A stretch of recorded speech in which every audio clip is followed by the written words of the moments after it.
so proud of the way that I do my necklace. I want to share with you how I approach it because this is where the results are truly made.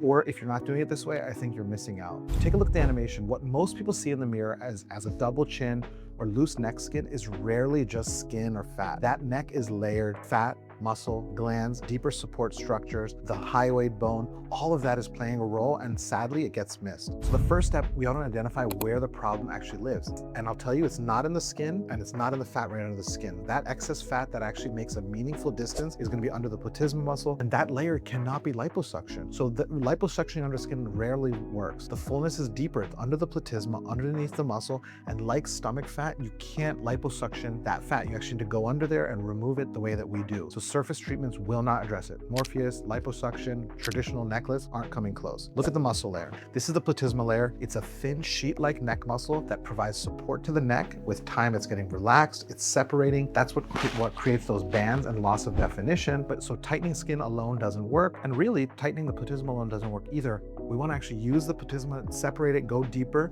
So we address the fat beneath the muscle, then restore the support by doing a platysmoplasty in a corset fashion, which is where we suture it back together in the midline and then secure it along the back towards the mastoid bone to really create beautiful structure all the way from the chin all the way back to the angle of the mandible. Look at the deeper structures. In certain patients, we have deeper contributors like the digastric muscles, submandibular salivary glands that are also affecting the neck contour. So when it's appropriate, I'm going to address those as well, because a defined neck, a refined neck, requires us to respect and treat all levels of anatomy. The skin is the final step. So once the foundation's corrected, that skin is just naturally going to redrape. There's no pulling, no distortion, just a clean, defined contour. We've created what's called dead space, so the skin naturally follows that new contour we've created deeper. It's a structural approach to neck lift surgery. And what I'm describing here today is what's really the difference between a neck that looks tight and pulled, whereas one that looks elegant, natural, but still beautiful and sculpted. And so a well-done neck lift isn't about pulling tighter. It's about doing the right work, at the right level, on the right anatomical structures. And when you do that, that skin is going to follow and you'll have a beautiful neck and jawline. So if you are considering a neck lift, you want to understand the anatomy a little bit better, send me a message. I'd be happy to clarify or set up a consultation where we can really dig deep into your unique case.